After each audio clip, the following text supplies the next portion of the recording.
तो प्यारे दोस्तों, हम पढ़ रहे हैं दिल्ली सल्तनत। और दिल्ली सल्तनत में जो है लास्ट वीडियो में हमने डिस्कस किया था प्यारे दोस्तों, किसके बारे में?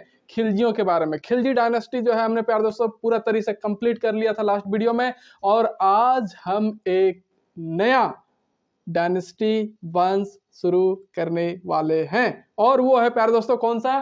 तुगलक डायनेस्टी, तुगलक वंश, है ना। तो आज से हम पढ़ेंगे तुगलक वंश के बारे में। और तुगलक वंश जो है 1320 से लेकर 1414 ईस्वी तक भारत में रहा, भारत में दिल्ली सल्तनत में रहा, है ना। दिल्ली सल्तनत में शासन किया तुगलक वंश।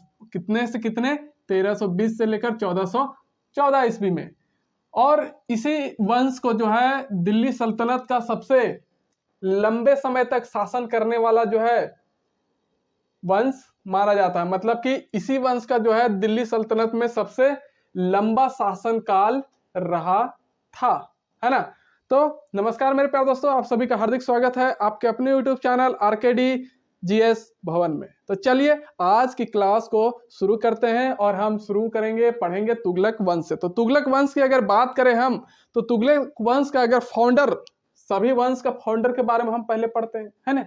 तो अगर फाउंडर की बात करें तो फाउंडर, संस्थापक, फाउंडर था कौन? यही गियासुद्दीन तुगलक। कौन? Ghiyasuddin Tughlaq was the founder of Tughlaq dynasty, है ना। एंड इसका रूलिंग पीरियड कितना से कितना था? 1320 से लेकर 1325 ईस्वी तक इसने शासन किया, 5 वर्षों के लिए, है ना। और किस तरह से गियासुद्दीन तुगलक जो है तुगलक वंश का जो है स्थापना किया, ये लास्ट वीडियो में हमने जो है प्यार दोस्तों अच्छे से डिटेल से लास्ट समय में डिस्कस कर लिया था, है ना।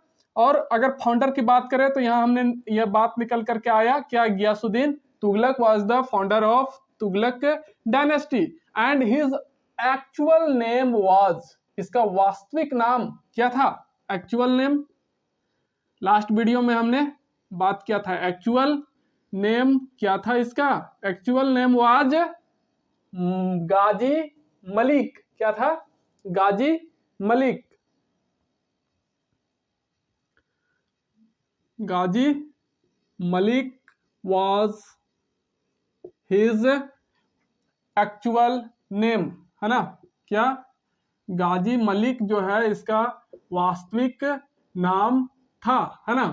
तो अगर चैनल में आप नए हैं, बोलना नहीं चाहिए लेकिन मैं बोलूंगा आज कि अगर चैनल में नए हैं तो जरूर से आप चैनल को क्या कीजिए, लाइक शेयर करके सब्सक्राइब करके अपना बेल आइकन जो है एक्टिव कर लीजिए। अगर आप आगे बात करें प्यार दोस्तों गियासुद्दीन तुगलक के बारे में, तो ये तो हमने देख लिया कि उसका एक्चुअल नेम, वास्तविक नाम क्या था? गाजी मलिक था, और फाउंडर भी था ये किसका? तुगलक डायनेस्टी का। अगर बात करें तो ये दिल्ली सल्तनत का, है ना, फर्स्ट सुल्तान था, first sultan of Delhi saltanat who built canals for irrigation, है ना। मतलब कि सिंचाई के लिए, सिंचाई के लिए नहर बनाने वाला, क्या बनाने वाला? नहर बनाने वाला प्रथम शासक या फिर सुल्तान था दिल्ली सल्तनत का। कौन? ये गियासुद्दीन तुगलक, है ना। तो first sultan of Delhi saltanat who built canal for irrigation. Okay, ये हमने बात किया। अगर इसके आगे की बात करें तो इसके आगे की बात करें तो 1323 में इसने जो है अपने बेटे को, है ना, 1323 ईस्वी में इसने जो है क्या किया? अपने बेटे को जो है भेजा कहाँ? तेलंगाना मिशन पर, है ना, तेलंगाना अभियान पर। किसको? अपने बेटा पुत्र जौना खां। कौन? जौना खां को भेजा कहां पर? तेलंगाना मिशन पर। तो तेलंगाना मिशन पर जो है जौना खां को क्यों भेजा ये?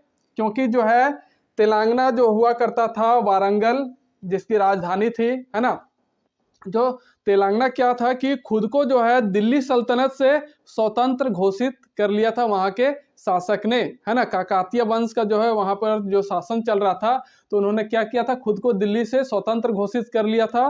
तो इसी को नियंत्रण करने के लिए जो है जौना खां को भेजा था उसका बाबूजी गियासुद्दीन तुगलक कि जाओ बेटा और वहां से जो है काकतीय वंश वाले के थोड़ा समझा बुझा दो और कहो कि भैया फिर से आप आ जाइए ककरा में, दिल्ली सल्तनत में, नहीं तो फिर आपका बैंड बजा दिया जाएगा।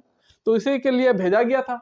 जौना खां गया और सबको समझा बुझा के अच्छे तरह से नियंत्रण कर लिया, है ना, और फिर से क्या किया, तेलंगाना को दिल्ली सल्तनत में मिला लिया। तो दिल्ली सल्तनत में मिलाया और साथ ही साथ क्या किया, तेलंगाना का नाम में परिवर्तन कर दिया। नाम में परिवर्तन करके उसका क्या रखा, सुल्तानपुर, है ना। तो तेलंगाना का नाम परिवर्तन करके जौना खां ने क्या रख दिया,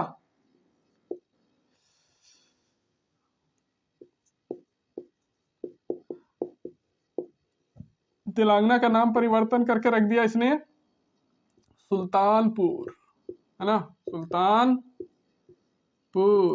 ओके। उसके बाद इसी से खुश होकर जब ऐसा काम किया कौन, जौना खां, तो इसका बाबूजी थे गियासुद्दीन तुगलक, बहुत खुश हुए एकदम, खुशी के मारे, उनका खुशी का ठिकाना नहीं रहा। खुशी के मारे क्या, खुशी के मारे उसको एक उपाधि दे दिए, है ना, किसको, इस जौना खां को। कौन, ये गियासुद्दीन तुगलक इतना खुश हो गया कि उसको क्या किया, एक उपाधि दिया। और उस उपाधि को क्या बोला जाता है, उलूग खां, है ना, मतलब कि उलूग खां की उपाधि दे दी। इससे खुश होकर गियासुद्दीन तुगलक ने किसको, जौना खां को, जो उसका पुत्र था। और उलूग खां का मतलब होता था विश्व का खान, है ना, क्या, विश्व की खान। तो जौना खां जब इस तरह का काम किया तो जौना खां को उपाधि दिया कौन, ये गियासुद्दीन तुगलक। किस चीज की उपाधि दिया, तो उपाधि दिया उलूग खां, उलूग खां, है ना। उलूग खां का मतलब है विश्व का खां, विश्व का खान। तो ये बात था इसका, है ना, तेलंगाना मिशन का, तेलंगाना अभियान का, है ना। यहाँ मिशन आप अभियान लिख लीजिए तो अच्छा रहेगा, क्या है कि मिशनवा थोड़ा जो है अंग्रेजी वर्ड हो जाता है। तो तेलंगाना मिशन की सफलता से खुश होकर के गियासुद्दीन तुगलक ने क्या किया, अपने बेटे जौना खां को किस चीज की उपाधि दिया, उलूग खां की, विश्व खां की उपाधि इसने दिया। तो गियासुद्दीन के समकालीन जो है एक सूफी संत रहा करते थे, क्या, कौन, आप उनका नाम तो सुने होंगे, हजरत क्या नाम था उनका,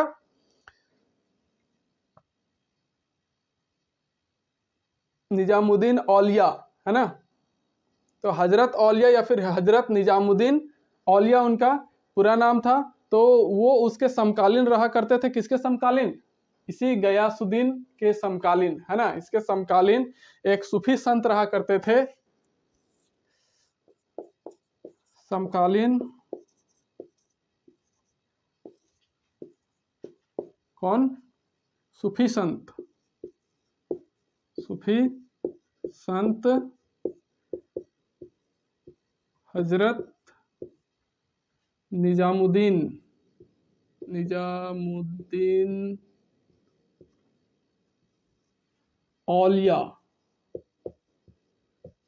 औलिया, है ना, हजरत निजामुद्दीन औलिया इसी के समकालीन रहा करते थे, गियासुद्दीन के समकालीन।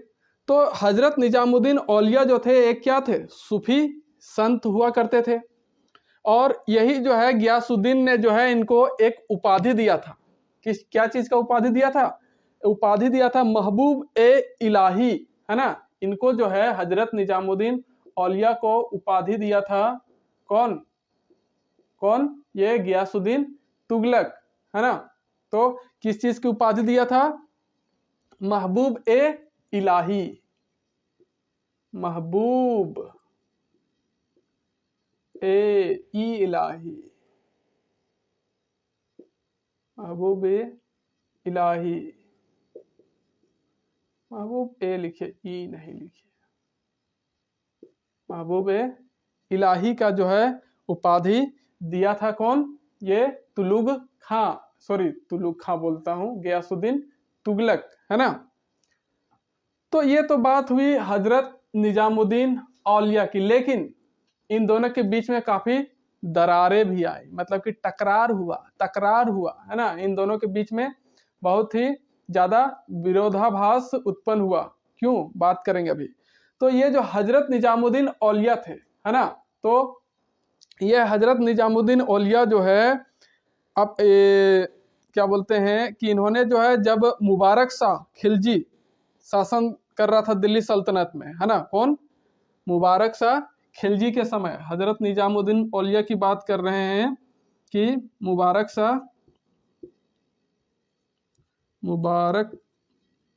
शाह खिलजी जब शासन कर रहा था, उसी समय जो है दिल्ली सल्तनत से, है ना, इससे जो है क्या लिया था? 5 लाख टंका, है ना, ऋण स्वरूप लिया था। कौन? ये हजरत निजामुद्दीन औलिया। किससे? मुबारक शाह खिलजी से।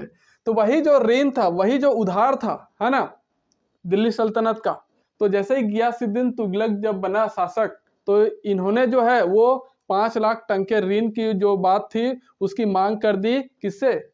हजरत निजामुद्दीन औलिया से। तो जब मांग किया हजरत निजामुद्दीन औलिया से 5 लाख टंके का, टंके का मतलब आप समझते हैं, चांदी के जो सिक्के होते थे दिल्ली सल्तनत में, उसी को टंका कहा जाता था। तो जब मांग किया तो ये जो हजरत निजामुद्दीन औलिया जो साहब थे, वो देने से मना कर दिए। बोले ना, हम नहीं देंगे, कल देंगे, हम उससे लिए थे, तो कल देंगे रे। तो देने से क्या कर दिए? ये मना कर दिए, बोले ना, नहीं देंगे हम। तो इससे क्या हुआ? दोनों के बीच में विद्रोह उत्पन्न हो गया, है ना। क्या हो गया? विद्रोह कहे या फिर मन मुटाव, है ना, एक दूसरे के खिलाफ हो गए ये, है ना, विवाद उत्पन्न हो गया दोनों के बीच में, और एक दूसरे को जो है नापसंद भी करने लगे, और जहां मौका मिलता था वहां एक दूसरे को जो है ये लोग नीचा दिखाने का जो है कोशिश करने लगा। तो इसी बीच जो है एक बार क्या हुआ, एक बार बंगाल का जो इक्तदार हुआ करता था उस टाइम, उसने क्या कर दिया? विद्रोह कर दिया बंगाल में, है ना, राजा के खिलाफ विद्रोह शुरू कर दिया। और क्या हुआ? उसको शांत करने के लिए तो राजा को जाना पड़ेगा। गियासुद्दीन तुगलक इसी चीज को लेकर 1325 ईस्वी में कहा गया? बंगाल गया। फिलहाल मैं इसको मिटा रहा हूं।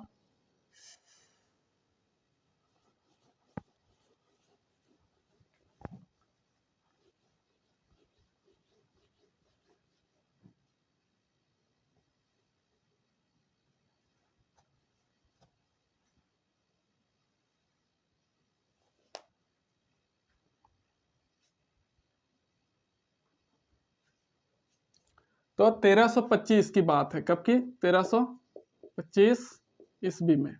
तो 1325 ईस्वी में क्या हुआ कि कलकत्ता में जो इक्तदार नियुक्त करके रखा था उसका नाम था बुगेरा, है ना, बुगेरा खां। बुगेरा खां नाम था उसका। बुगेरा ने बुगारा, सॉरी, क्या?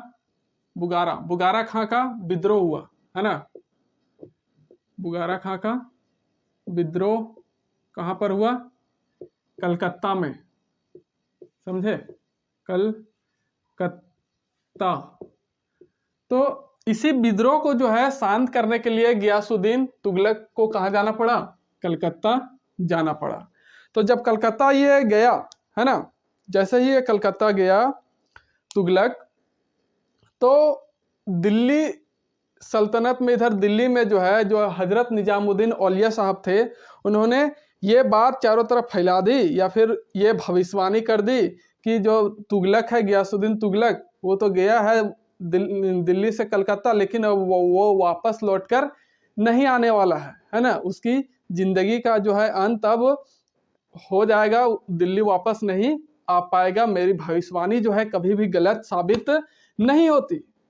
तो इस प्रकार दिल्ली की जनता में जो है वो बोला ये बात, और बोला कि अब जो है, अब आपको जो है, दिल्ली की जनता को बोला कि अब आपको जो है अपना नया जो है सुल्तान किसको मान लेना चाहिए, जौना खां को, इसका जो बेटा था गयासुद्दीन तुगलक का, उसको मान लेना चाहिए। क्योंकि जो है अब गयासुद्दीन तुगलक जो है क्या हो सकता है, वापस नहीं आ सकता, क्योंकि एक दूसरे को लोग जो है नीचा दिखाने का काम करता था, दोनों के बीच में विवाद था वो 5 लाख टंके के लिए, है ना। और ये जो है बात कहकर क्या हुआ, दिल्ली की जनता में वो जो 5 लाख टंका उसको वापस दिल्ली सल्तनत में जमा करना था, वो 5 लाख टंका जो है दिल्ली की जनता के बीच में वो बांट दिया। कौन? हजरत निजामुद्दीन औलिया। और ऐसा कहा जाता है कि दिल्ली के प्रत्येक नागरिक को एक एक चांदी के सिक्के हजरत निजामुद्दीन औलिया के द्वारा दिए गए, है ना। तो जैसा ही ये बात गयासुद्दीन तुगलक को पता चला, तो गयासुद्दीन तुगलक ने कहा, अपने संदेश वाहक से संदेश भेजवाया दिल्ली कि जाकर हजरत औलिया से कह दो कि मेरे आने से पहले तक वो कहीं जाकर के छिप जाए या फिर दिल्ली से छोड़ करके चला जाए, वरना मेरे आने के बाद उसका जो है काम तमाम कर दिया जाएगा। तो ये बात जब सुना हजरत औलिया, तो वो भी बोल दिया, पलटवार किया, जवाब दिया कि भैया ज्यादा उछलो नहीं, अभी दिल्ली दूर है ना।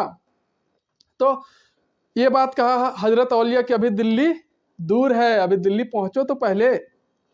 तो जैसा ही हजरत औलिया की ये बात को पता चला, तो वो इस विद्रोह को, बुगारा खां का जो विद्रोह था उसको नियंत्रण करके या फिर उस पर नियंत्रण स्थापित करके वापस दिल्ली लौट रहा था। तो वापस जब दिल्ली लौट रहा था, तो दिल्ली से बाहर एक जगह था तुगलकाबाद, है ना। क्या? तुगलकाबाद एक जगह का नाम था, इसी के द्वारा बसाया हुआ। तो वहीं पर इसके स्वागत के लिए एक लकड़ी का महल बनाया गया था। क्या बनाया गया था? लकड़ी का महल, है ना। इस पर जो है नियंत्रण जब स्थापित कर लिया, नियंत्रण स्थापित करने के बाद इसके स्वागत में जो है क्या किया गया, तुगलकाबाद में, है ना। कहा? तुगलकाबाद, है ना। इसी के द्वारा जो है बसाया गया शहर था। तो यहीं पर जो है इसके स्वागत में जो है क्या बनाया गया, स्वागत में, अरे तो मैं लिख चुका, तुगलकाबाद में क्या बनाया गया था, एक लकड़ी का महल, है ना। क्या? लकड़ी का महल जो है बनाया गया था। तो जब ये इसके स्वागत किया जा रहा था, तब जो है उस महल में जो है ना कि तरह तरह के रंग बिरंगे प्रोग्राम जो है चल रहे थे। तो उसी प्रोग्राम में, उसी कार्यक्रम में जो है कुछ हाथी भी जो क्या कर रहे थे, ततक थैया नाच रहे थे। तो नाचते वक्त जो है एक हाथी जो है क्या हुआ ना कि उस महल का एक कोई खुटा उटा होगा खंभा, उससे टकरा गया। तो हाथी के टकराने से क्या हुआ कि महल गिर पड़ा, और महल गिर पड़ा तो उसी से दबकर जो है गियासुद्दीन तुगलक की क्या हो गई, मौत हो गई। तो आई बात समझ में ये। तो उस कार्यक्रम के दौरान क्या हुआ, हाथी भी नाच रहे थे, और हाथियों के नाचने से एक खंभा जो है हाथी टकरा गया। और भैया इतना बड़ा हाथी होता है, अब टकरा गया तो एक तो गिरबे घरेगा खुटा जो भी होगा। तो उसके गिरने से पूरा महल का जो है बैलेंस बिगड़ गया, और पूरा महल ही गिर पड़ा। और गिरने की वजह से वही महल से दबकर जो है ये गयासुद्दीन तुगलक के भी क्या हो गई, मृत्यु हो गई। तो इसकी मृत्यु कब हुई? 1325 ईस्वी में। 1325 ईस्वी में जो है इसकी मृत्यु हो गई। कहां पर? तुगलकाबाद में। कैसे? महल में दबने से, जो लकड़ी का महल था उससे दबने से इसकी मृत्यु हो गई। और इसका मकबरा भी जो है कहाँ है? तुगलकाबाद में ही है ना।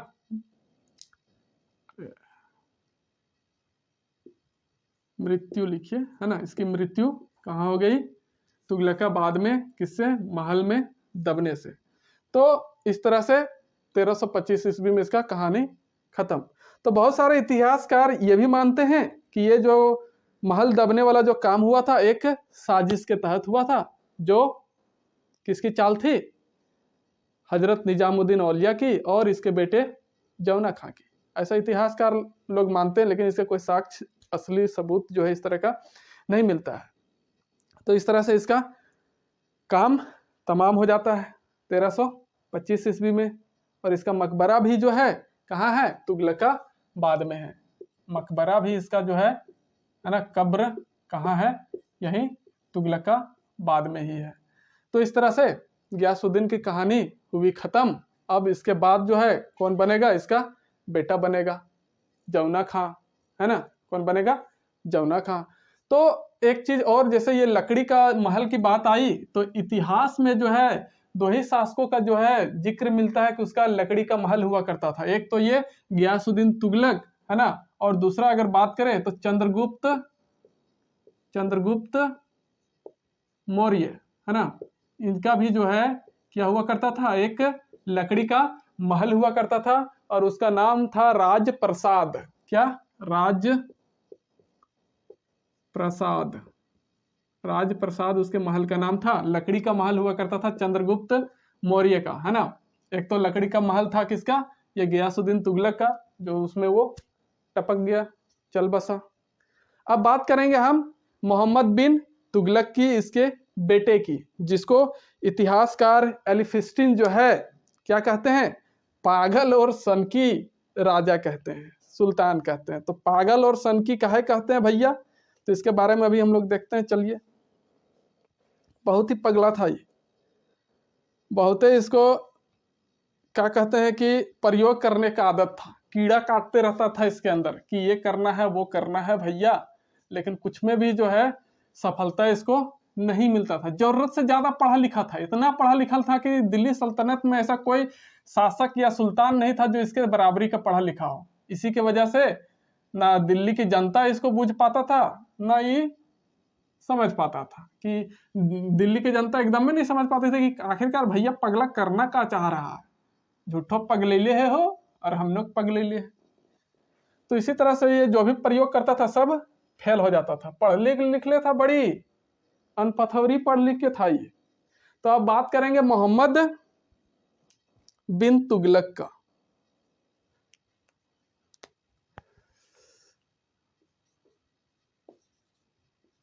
मोहम्मद बिन तुगलक। तो मोहम्मद बिन तुगलक की बात करें तो इसका जो है शासन काल 1325 ईस्वी से लेकर 1351 ईस्वी तक का रहा है। इतने दिन तक की शासन किया। तो इसका ओरिजिनल नाम तो आपको पता ही होगा, अभी थोड़ा देर पहले डिस्कस कर रहे थे। मोहम्मद बिन तुगलक का इसका ओरिजिनल नाम जो है क्या था? जौना खां। वही जौना खां है, कोनो दूसरा ही नहीं है ना। तो ओरिजिनल नाम की बात करें, इसकी एक्चुअल नाम की, वास्तविक नाम, है ना, वास्तविक नाम की बात करें तो वास्तविक नाम इसका क्या था? जौना खां। क्या? जौना खां। और इतिहासकार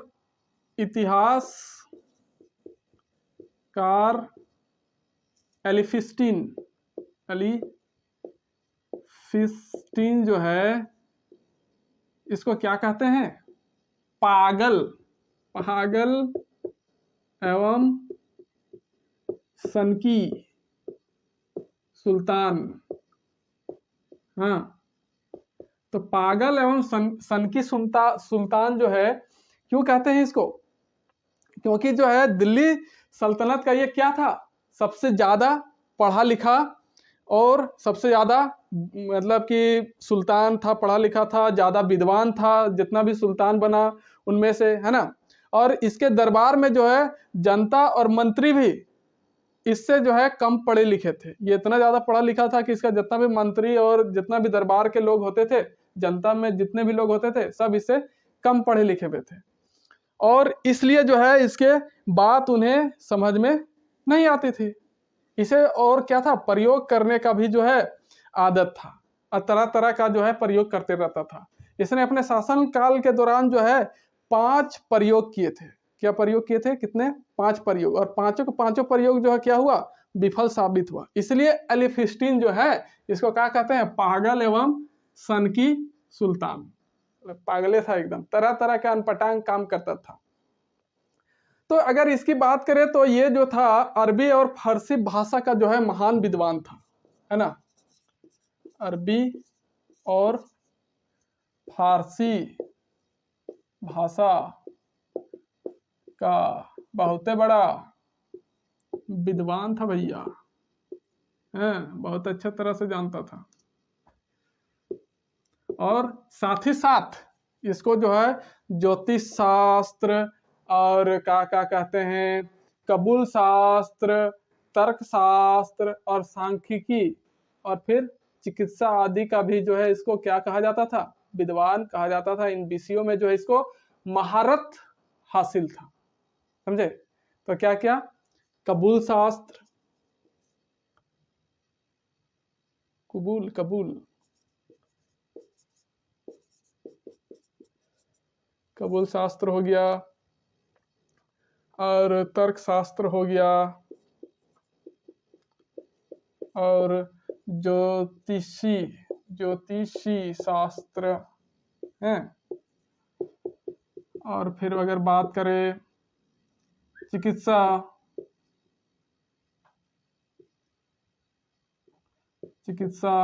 है ना, तार्किक शास्त्र इत्यादि विषयों पर जो है इसको क्या हासिल थी, महारत हासिल था, है ना। बहुत ही जानता था इन सब के बारे में। उसके बाद अगर बात करें इसके तो 1333 ईस्वी में, है ना, मोरक्को से एक अफ्रीकी यात्री आया। इसके शासन काल में 1333 ईस्वी में जो है अफ्रीकी यात्री जिसका नाम था इब्न बतूता। कहां से, मोरक्को, हाँ मोरक्को से आया था इब्न बतूता, है ना। कौन आया था, इब्न बतूता जो है मोरक्को से अफ्रीकी यात्री था। वो 1333 ईस्वी में मोहम्मद बिन तुगलक के शासन काल में जो है भारत आया था, दिल्ली सल्तनत में आया था। और ये जो है इब्न बतूता, इसको जो है ये मोहम्मद बिन तुगलक ने जो है इसको क्या अपना बनाया था, काजी, मतलब कि कह सकते हैं कि न्याय दिलाने वाला जो आदमी होता है, न्यायाधीश। तो इसको जो है क्या किया था, अपना दरबार का जो है काजी नियुक्त किया था। तुगलक ने इसे अपना क्या नियुक्त किया था, काजी है। इब्न बतूता को क्या नियुक्त किया था, काजी नियुक्त किया था। कौन, मोहम्मद बिन तुगलक, है ना, काजी नियुक्त किया। और ये भारत में जो है कितने वर्षों तक रहा था, 8 वर्षों तक जो है भारत में रहा। कितने वर्षों तक, 8 वर्षों तक जो है भारत में रहा, काजी नियुक्त किया।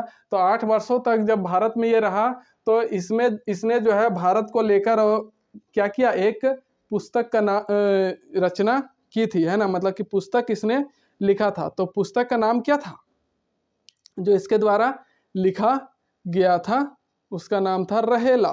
क्या था, रहेला, है ना। इब्न बतूता के द्वारा जो है, इब्न बतूता ने जो है रहेला,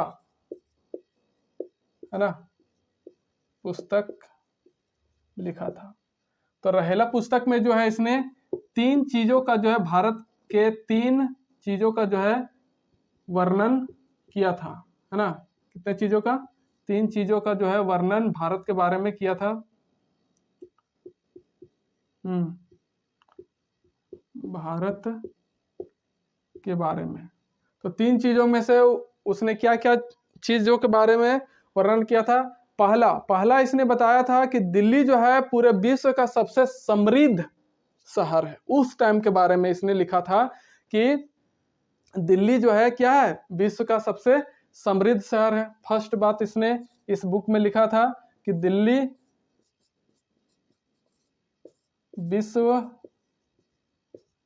का सबसे समृद्ध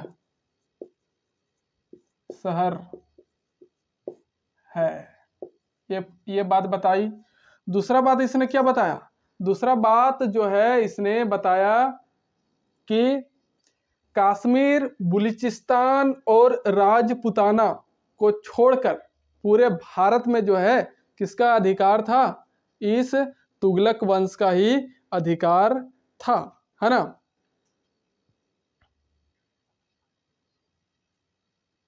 इसने दूसरी बात क्या बताई? दूसरी बात बताई कि कश्मीर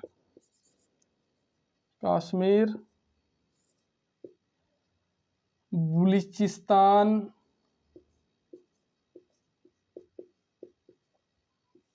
और राजपुताना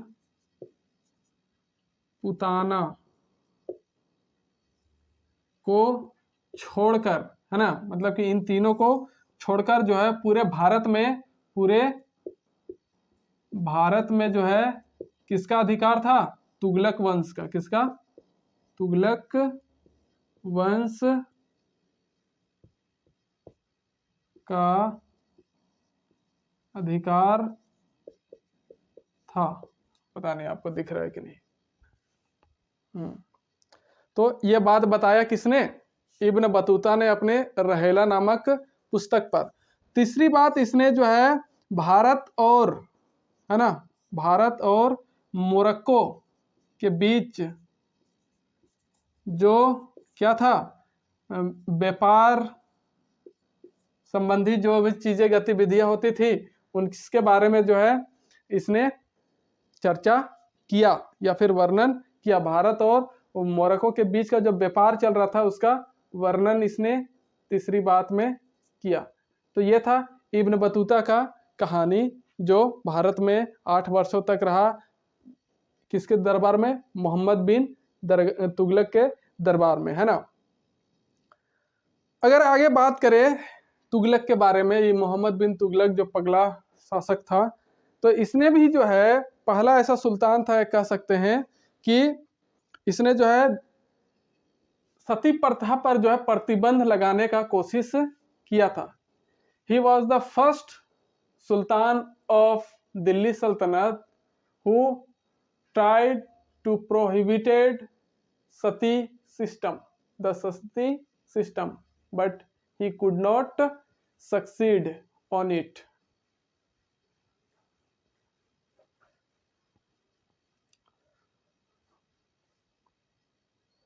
तो इसके बारे में बात करें तो ये पहला सुल्तान था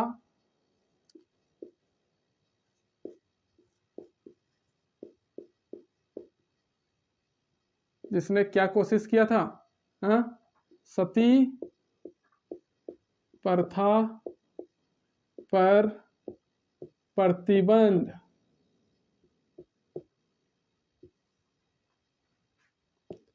लगाने की कोशिश की थी, बट ये पूरा नहीं कर पाया था। तो ये बात हुआ इसका। लेकिन इसके अगर आगे बात करें तो 1336 ईस्वी में, है ना, 1336 ईस्वी में, कब? 1336 ईस्वी में जो है इसी के समकालीन दक्षिण भारत में 2 लोगों ने या फिर 2 भाइयों ने मिलकर एक नए साम्राज्य की स्थापना की थी, हरिहर और बुक्का। हरिहर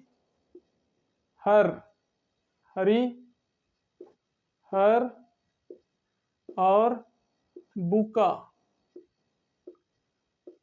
नामक 2 भाइयों ने क्या किया था, है ना, विजयनगर साम्राज्य, इसके बारे में भी हम पढ़ेंगे। विजयनगर साम्राज्य की स्थापना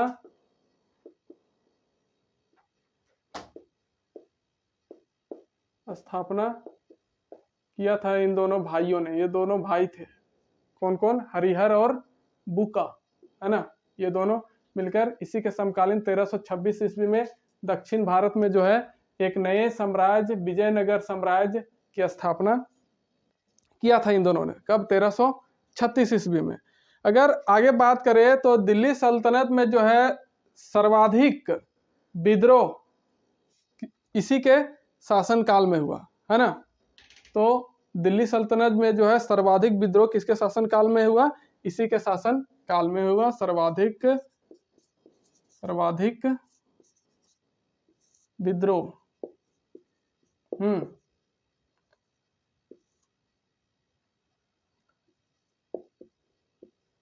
इसी के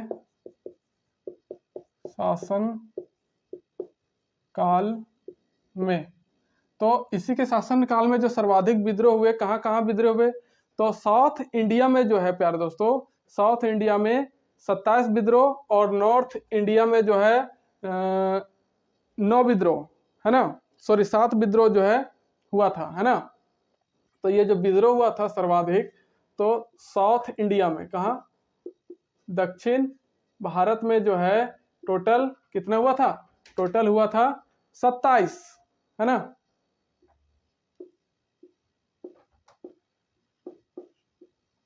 और नॉर्थ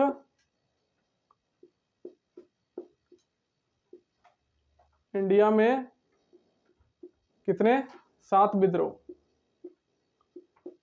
इसी के शासन काल में हुआ था। 27 विद्रोह कहाँ? साउथ इंडिया में, और 9 विद्रोह जो है, सॉरी 7 विद्रोह कहाँ? नॉर्थ इंडिया में। तो इस तरह से टोटल कितना विद्रोह हो गया? 27 प्लस 7 34, 34 विद्रोह का इसने जो है सामना किया था।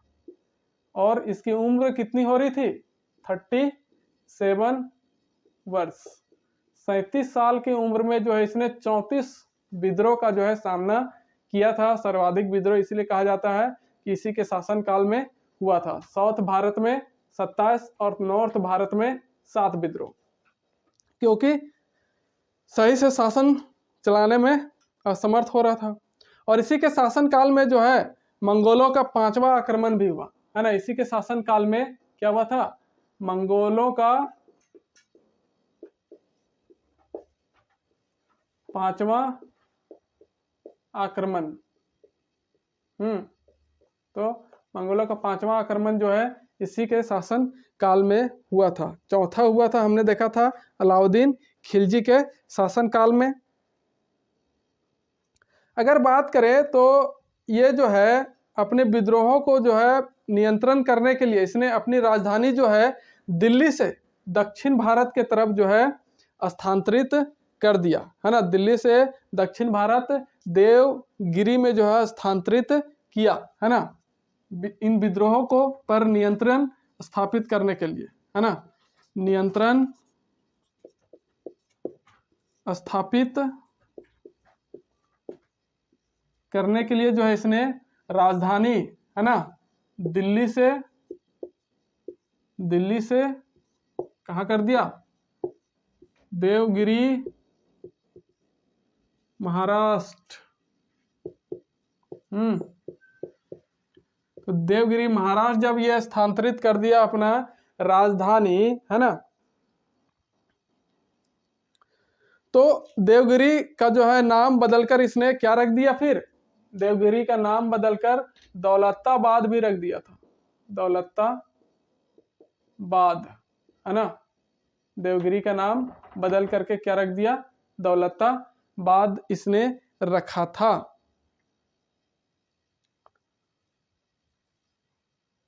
तो उत्तर भारत की जो जनता थी, अरे यार, तो प्यारे दोस्तों क्या हुआ है कि इलेक्ट्रिसिटी चल गया और अपने पास ये टॉपिक अधूरा छोड़ने का कोई प्लान नहीं है। तो हम बात कर रहे थे, मोबाइल के फ्लैश लाइट ऑन में कर दिया हूँ, जरूर ही आपको कुछ ना कुछ पता चल ही रहा होगा, तो सुनेंगे तो अच्छे से समझ में आ जाएगा। तो अगर बात कर रहे थे हम क्या चीज कि इसने जो है अपनी राजधानी जो है दिल्ली से देवगिरी महाराष्ट्र में स्थानांतरित कर दिया था। क्यों? क्योंकि ये साउथ तरफ जो है बहुत सारा विद्रोह हो रहा था, है ना। तो यही इसका जो है पहला प्रयोग माना जाता है। इसका क्या माना जाता है?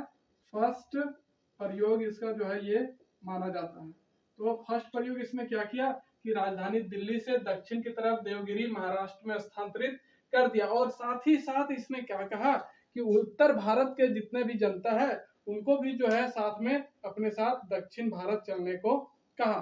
तो जब उत्तर भारत की जनता दक्षिण भारत की तरफ जा रही थी तो इतिहासकारों का ऐसा मानना है, कहना है कि एक तो वो समय जो था बहुत ही भयानक गर्मी वाला था, मतलब कि सड़ी गर्मी का मौसम था, जिसके चलते क्या हुआ कि आधे रास्ते में ही आधे से अधिक जनता की मौत हो गई।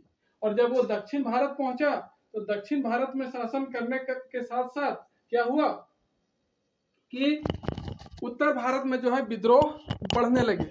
और उत्तर भारत में जब विद्रोह बढ़ने लगे तो 1.5 साल के बाद फिर से उसको वापस उत्तर भारत आना पड़ा और दिल्ली को अपना राजधानी बनाना पड़ा। तो इस तरह से इसका ये जो पहला प्रयोग जो है क्या हो गया? विफल हो गया। कि क्या हो गया? विफल हो गया कि इसको उत्तर भारत से दक्षिण भारत गया और फिर दक्षिण भारत वापस आया 1.5 साल के बाद। 1.5 वर्ष बाद इसको फिर से कहाँ आना पड़ा? दिल्ली, उत्तर भारत आना पड़ा। तो इसका पहला प्रयोग फेल। इसका दूसरा प्रयोग क्या था? इसका दूसरा प्रयोग जिंदगी का इसका दूसरा प्रयोग था खुरासन मिशन, है ना, की विफलता। खुरासन मिशन या फिर अभियान जो था इसका, है ना, ये खुरासन कहाँ है? खुरासन इसका था अफगानिस्तान में, है ना। ये कहाँ है? अफगानिस्तान।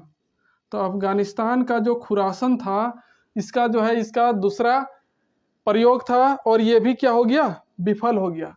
तो खुरासान मिशन के लिए जो है इसने क्या किया था कि अपना उस टाइम बहुत बड़ा सेना इकट्ठा किया था, यहाँ पर आक्रमण करके इसको जो है अपना साम्राज्य में ये क्या करना चाहता था? मिलाना चाहता था। किसको? खुरासन को। खुरासन को क्यों मिलाना चाहता था? क्योंकि उस समय जो है जब ये आक्रमण करना चाहता था वहां पर, तो वहां पर जो है खुरासन पर क्या थी? अस्थिरता बनी हुई थी, अस्थिरता बनी हुई थी। किसी भी तरह का वहां पर कोई शासक नहीं था, है ना। चारों तरफ तितर बितर लोग थे। तो वही अस्थिरता का फायदा उठाने के लिए इसने जो है प्लान बनाया कि खुरासन पर चला जाए और वहां पर आक्रमण करके उसको दिल्ली सल्तनत में मिला लिया जाए। तो इसके लिए इसने जो है बहुत बड़ी सेना इकट्ठा की। लगभग 3,70,000 जो है सैनिकों को इसने इकट्ठा किया। कितने सैनिक? इसके लिए इसने 3,70,000 सैनिक इकट्ठा किए। और इतना बड़ा सेना जो है इसने इकट्ठा किया। इसी सेना को जो है क्या कहा जाता? दिल्ली सल्तनत का सबसे बड़ा वेतन प्राप्त करने वाला सेना हुआ करती थी इसके शासनकाल में, है ना। तो इसने जो है इतना बड़ा जब सेना तैयार किया तो सैनिकों को भी पता था। क्या पता था? कि भैया खुरासन में जाने और वहां पर युद्ध करने, आक्रमण करने में जो है और वापस आने में हम लोगों को 1 साल से ज्यादा का समय लग जाएगा। लगभग 1 साल तो पक्का टाइम लगेगा। इसलिए जो है ये जो सेना थी वहां जाने से जो है मना करने लगी, है ना, नहीं जाना चाहने लगी। तब ये जो पगला था मोहम्मद बिन तुगलक, तो इसने क्या किया ना, उन सैनिकों को 1 साल का जो वेतन था एडवांस में दे दिया। 1 साल का वेतन पहले दे दिया कि नहीं भैया लीजिए, पकड़िए, वेतन पकड़िए और हमारे साथ इस अभियान पर चलिए। तो फिर वेतन ले लिया तो फिर चल दिया। अब चल दिया तो खुरासान पहुंचा भी नहीं था कि वहां पर स्थिरता आ गई, वहां पर कोई शासक बन बैठा। तो ले भैया अब फिर वापस घूर, है, बड़ा छटपटा गया था, कब्जा कर लेंगे। तो इस तरह से इसका ये दूसरा मिशन भी क्या हो गया? फेल हो गया। और जब दूसरा मिशन फेल हो गया तो इससे क्या हुआ, 1 साल का वेतन तो इतना बड़ा आर्मी को उसने पहले ही भुगतान कर दिया। तो इससे जो है दिल्ली सल्तनत में जो है आर्थिक स्थिति जो है चरमरा गई, बड़ी गड़बड़ हो गई, बड़ी समस्या होने लगा।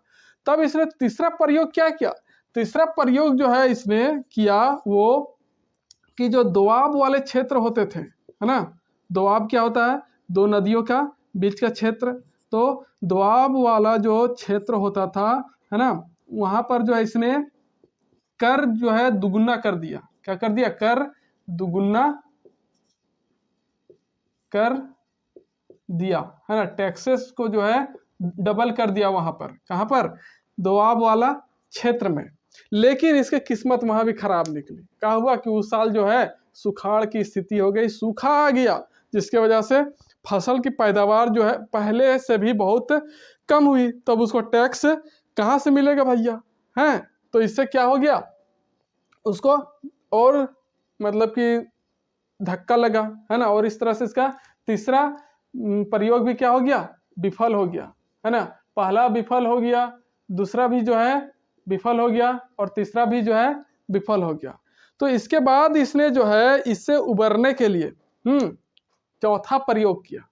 चौथा प्रयोग क्या किया, तीसरा प्रयोग फेल हो जाने के बाद इसने जो है एक विभाग से बात कर लेते हैं कि इसने जो है एक विभाग की भी जो है स्थापना की थी, है ना। लेकिन जो है अर्थव्यवस्था चरमरा चुका था और चांदी के भाव जो है क्या हो गए थे, महंगे हो चुके थे। तो इसने जो है तीसरा प्रयोग फेल हो जाने के बाद एक विभाग का जो है स्थापना किया। वो विभाग क्या था, दीवान ए कोही, है ना, कृषि एवं सिंचाई विभाग। कृषि एवं सिंचाई विभाग की स्थापना की, और इसका नाम क्या हुआ करता था, दीवान ए कोही। इस विभाग को क्या कहा जाता था, दीवान ए कोही। लेकिन जो है आर्थिक स्थिति जो है पूरा चरमरा गया था और चांदी का जो भाव था वो 7वें आसमान में चढ़ चुका था। तो इसको जो है इस स्थिति को नियंत्रण करने के लिए जो है इसने चौथा प्रयोग क्या किया, विमुद्रीकरण, है ना, विमुद्रीकरण जो है इसका चौथा प्रयोग रहा। तो विमुद्रीकरण में जो है इसने क्या किया बताते हैं, अभी क्या किया पगला से। तो चौथा जो प्रयोग था इसका, फोर्थ प्रयोग, इसने क्या किया, मुद्रा का विमुद्रीकरण, है ना। तो विमुद्रीकरण कहने का मतलब है कि इसने जो है पूरी दिल्ली सल्तनत की जनता को ये ऐलान करके कहा कि आपके पास जितने भी चांदी और पीतल के सिक्के हैं, मतलब कि टंके और जीतल हैं, उसको सरकारी खजाने में क्या कर दीजिए, जमा कर दीजिए। अब वो जो है चलने वाला नहीं है। मतलब कि जैसे मोदी जी लाए थे ने नोटबंदी, मतलब कि पुराना नोट बंद करके नया नोट चला रहे थे, वैसे ही ये भी विमुद्रीकरण करने का प्रयास किया, जो इसका चौथा प्रयोग था। लेकिन ये भी सफल नहीं रहा। क्यों? क्योंकि दिल्ली की जनता से इसने क्या कहा था कि आपके पास जितने भी टंके और जीतल हैं उसको सरकारी खजाने में जो है आप ला करके क्या कीजिए, जमा कर दीजिए। और इसने जो है विमुद्रीकरण करने के लिए इसने क्या शुरू किया था, टोकन करेंसी शुरू किया था, है ना। सांकेतिक मुद्रा का जो है शुरुआत किया था। सांकेतिक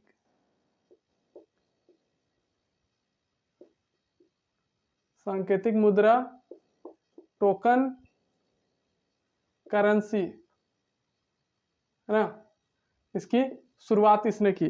तो इसके जगह पर इसने क्या किया था कि पहले का जो भी चांदी था और पीतल था उसको जमा करा दिया और ये ऐलान करा दिया कि अब जो है जो चांदी का भाव है, जो चांदी का दर है, वो अब पीतल के जो सिक्के हैं उसका दर उसके बराबर हो जाएगा। मतलब पहले जो चांदी था, चांदी के बराबर अब क्या हो जाएगा, पीतल हो जाएगा, है ना। ये इसने ऐलान करवाया और साथ ही साथ इतिहासकारों के अनुसार जो ये सिक्का था ना, कॉइन जो चलाया गया था, वो किसका बना होता था? ब्रॉन्ज, पीतल का, या फिर लेदर कॉइन्स के नाम से जाना जाता था, या तो वो चमड़े का जो है बना हुआ होता था। ये सांकेतिक मुद्रा जो है पीतल या चमड़ा, है ना, का बना हुआ होता था। इसलिए क्या हुआ कि पीतल और चमड़ा के बना होने की वजह से दिल्ली सल्तनत में जितना भी घर होता था, वो हर घर जो है एक टकसाल का रूप ले लिया। टकसाल का रूप क्यों ले लिया? क्योंकि दिल्ली की जो जनता थी, है ना, लगभग सभी के घर में तो भैया पीतल मिलता ही है, पीतल मिलता ही था। तो हर लोग जो है अपने घर में जो है सिक्का बनाना शुरू कर दिया। दिल्ली की जनता समझ ही नहीं पाई कि इसका क्या करने का मतलब है, ये क्या है ऐसा कर रहा है।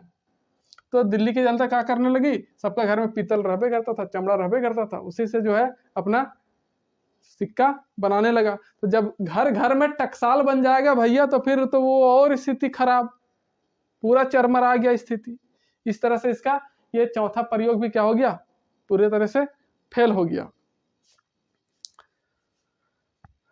अगर बात करें इसका पांचवा प्रयोग का, तो पांचवा प्रयोग जो इसका था कराचिल अभियान। क्या था? कराचिल अभियान। ये भी फेल हो गया था। कराचिल अभियान क्या था? पांचवा प्रयोग। तो कराचिल अभियान जो है, अभी जो उत्तराखंड का कुमायूं नामक जगह है ना,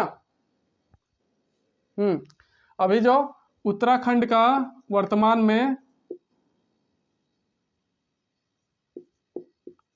उत्तराखंड का जो कुमायूं है ना जगह है, उसी को पहले क्या कहा जाता था? कराचिल कहा जाता था, है ना। तो उत्तराखंड का जो कुमायूं कराचिल हुआ करता था, यहाँ पर जो है इसने जो है आक्रमण करने का सोचा, प्लान किया कि यहाँ पर जाएंगे कराचिल अभियान पर और कराचिल को क्या करेंगे, अपने कब्जे में कर लेंगे। तो इसका भी ये रिजल्ट जो है क्या हो गया, नकारात्मक साबित हुआ। क्यों? क्योंकि इतना ज्यादा ठंड था कि भैया वहां जितने भी सैनिक लोग गए ठिठुर के मर गए। आधा से ज्यादा जो है ठंड के कारण वहां सेना जो थी इसकी मर गई। तो फिर कराचिल का जो इस तरह से इसका अधिकार करने का जो सोच था कराचिल पर, वो क्या था कि कराचिल से जो है चीन नजदीक हुआ करता था, है ना, चीन नजदीक था। तो ये सोचा पगला कि जब हम कराचिल में नियंत्रण कर लेंगे या फिर कराचिल को अपने कब्जे में कर लेंगे, तो हम यहाँ से क्या करेंगे, चीन में भी जो आक्रमण कर सकते हैं, चीन में भी जो है अपना नियंत्रण स्थापित कर सकते हैं, चीन को भी अपने कब्जे में ले सकते हैं। तो ये इतना बड़ा सोच लेकर के ये कराचिल अभियान पर गया था। लेकिन ज्यादा एकदम कड़कड़ाती ठंड होने के वजह से आधा से ज्यादा सैनिक इसके क्या हो गए, मर गए ठंड से। भैया पगला कौन समय में जाता था पता नहीं, जो भी काम करता था सब फेल हो जाता था। तो इस तरह से इसका पांचवा प्रयोग भी क्या हो गया, पूरा तरीके से फेल हो गया, है ना। इसलिए वो इतिहासकार जो एलिफिस्टिन है उसको क्या कहें कि पगला है। ये क्या घोषित कर दिए इसको, पागल या फिर सनकी।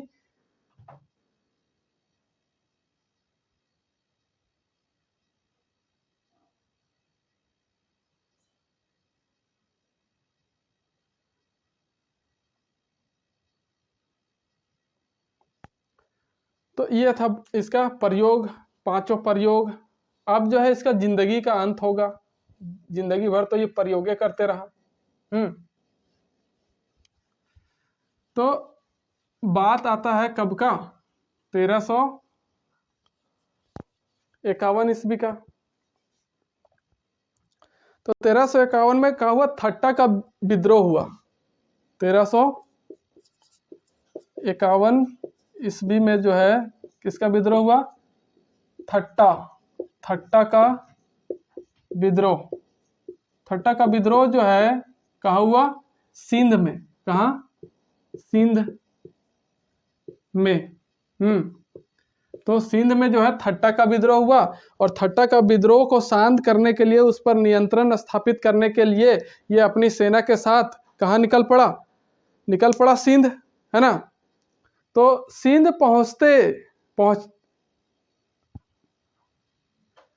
पहुंचता ही उससे पहले ही जो है इसका क्या हो गया, तबीयत बिगड़ गया, गड़बड़ा गया बेचारा के, हैं कितना इधर उधर भाग दौड़ करते रहेगा। तो सिंध पहुंचने से पहले इसका क्या हो गया, तबीयत गड़बड़ा गया, और क्या हुआ कि मरने से पहले जो है इसने क्या किया, अपना उत्तराधिकारी जो है घोषित कर दिया कि भैया, उसको लगा होगा कि भैया अब हम नहीं जी पाएंगे, तो इससे पहले कोई तो घोषणा कर लेते हैं, अपना उत्तराधिकारी चुन लेते हैं। तो इसने जो है अपना अगला उत्तराधिकारी अपने चचेरे भाई को जो है घोषित किया था, जिसका राज्याभिषेक वहीं सिंध में जो है किया गया था, और दिल्ली का अगला सुल्तान बना, जिसे हम क्या कहते हैं, फिरोज शाह तुगलक, है ना। तो ये 1351 में ही जो है इसकी तबीयत यहाँ पहुंचने से पहले ही गड़बड़ा गया। तो तबीयत जैसे ही खराब हुआ इसका, तो इसने जो है अपना चचेरा भाई जो था, कौन, खराब होने के बाद जो है इसने अपना उत्तराधिकारी जो नियुक्त किया था, वो अपना चचेरा भाई फिरोज शाह तुगलक, फिरोज शाह तुगलक को घोषित कर रखा, और फिर इसकी इसी तबीयत खराब होने की वजह से क्या हो गया, मौत हो गया।